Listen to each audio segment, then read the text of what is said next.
identical c-KIT receptors on these cells as there are on allergy cells.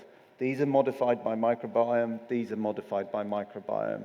So that's why it's so important to think about milk allergy and tolerance, because you're not just sorting your microbiome out that may or may not be important, you're also sorting out your enteric nervous system. And all of us as pediatricians in this room are facing children with functional gastrointestinal disorders that no longer should we just be thinking as bad behavior. Some of them are not. Yeah? Some are, but some are not. And these, if you look at allergy cells, this is an allergy cell. This is an enteric nerve cell. Look what they do. They love each other and they kiss each other and they're hugging. Yeah, and they're literally talking to each other all the time. If you treat cow's milk allergy properly, this mast cell moves away from the enteric nervous system and they stop talking to each other. Yeah, you are modifying plasticity, and this is why tolerance acquisition is so important.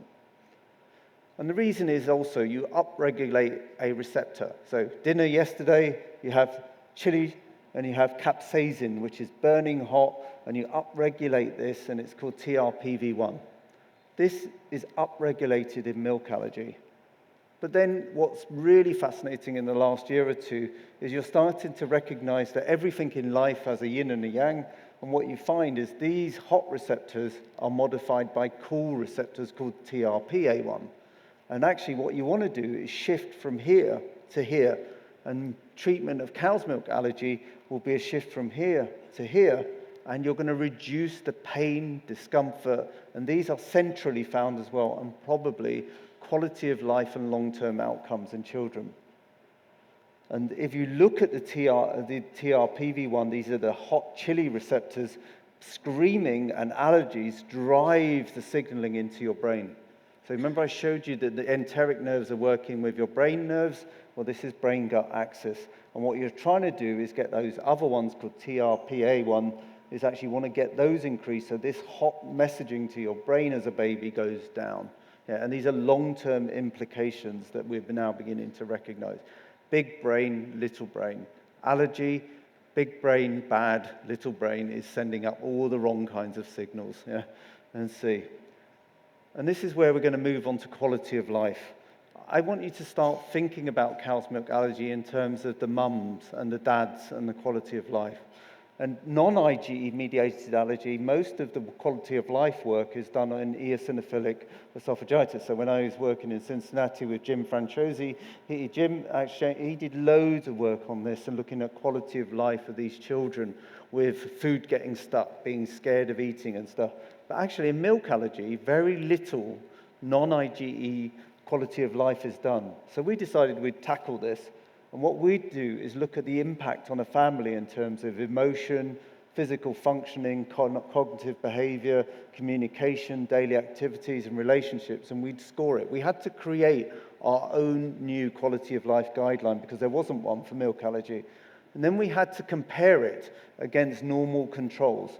And if you take chronic pain, which can affect quality of life a lot, and you looked at all these scoring systems of worry, relationships, communication, social well-being, you saw that actually milk allergy, cow's milk protein allergy, was significantly worse than chronic pain.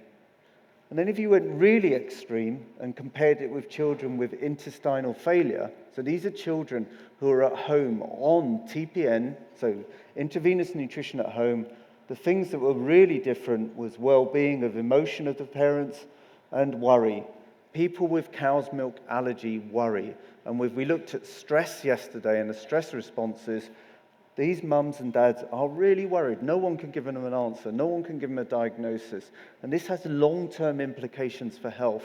So quality of life, these are the only papers ever written by Roseanne and the team on that. But the other thing they did, and I think this is the best question you can ever ask in your clinics in cow's milk protein allergy, they looked at quality of life, and they measured how the parents are, the carer, which is usually the mum. Yeah? And if you ask mum, how are you doing? Don't ask any symptom questions on the baby. Don't ask about the poo. Don't ask about the vomit. Don't ask about the blood. Ask how mum's doing. And what you see is a correlation that as soon as mum is better, the child is better. because your mum, by proxy, is a quality of life, a symptom measure of your child. Yeah. So if she's going to make a cup of tea, she can put the washing on, or she can do something, or dad comes home and he can look after the baby and he doesn't feel ratty or irritable. Actually, proxy quality of life is one of the best measures of symptoms than any other measure. And I really like proxy quality of life when I'm sitting in clinic, because my first question to the clinic appointment, they think I'm really caring and really, really touchy-feely with them. I'm not. All I'm sitting there saying is, how are you, Mum? And she says, oh, things are much better. I'm sitting there thinking, that child is a lot better. Yeah, I need to stop worrying, and I don't need to intensify my treatments. Proxy quality of life is a really, really robust measure of cow's milk protein allergy improvement. And conclusions that we came to on multiple studies is non-IG mediated allergy is far, far worse than having a acute on chronic disease like sickle when we did comparators, far worse than chronic pain, and they really worry. But if you looked at proxy quality of life, then day-to-day function was one of the best measures of your clinical symptoms of the baby. So ask how mum is, ask how dad is. And we created a new cow's milk allergy sort of scoring scale called FLIP. This is because we needed specific quality of life. And remember, if your quality of life is affected, this has long-term implications. And I suspect, and we don't know the answer to the question, but it made me think yesterday, is could we start measuring a cow's milk allergic child and what their long-term outcomes were in terms of all the EQ questions you were asking yesterday. So I thought that was fascinating, just thinking about long-term parallels. So that really ends my talk, except for this that I borrowed off John yesterday, is that, processed foods are really bad for you, and they're probably really bad for cows as well. So thank you very much.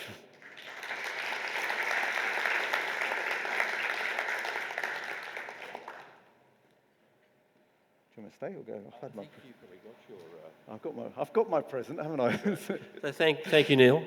Again, a masterful work journey through the world of cow milk allergy and food allergy. And I hear, every time I hear these sort of presentations, both from Neil and from Roberto, who's going, we learn something new. The journey becomes more and more complicated, but more and more clear, I think, in that regard. So thank you. It is now time. We've actually used our time beautifully this morning. So it's now time for a morning coffee. I think you have a comment to make, do we, Jose? But we'll be back here at 11:30. Just a short notice before we go to the break. Thanks to all who have already participated in our CSR program. Remember, it's located outside. We already planted around 150 seeds. We still need around 200 to be planted, so please help us with this. We have already purchased books for the library, but we still need your help to have all the nursery facility also enhanced. So please help us participating. Thank you very much.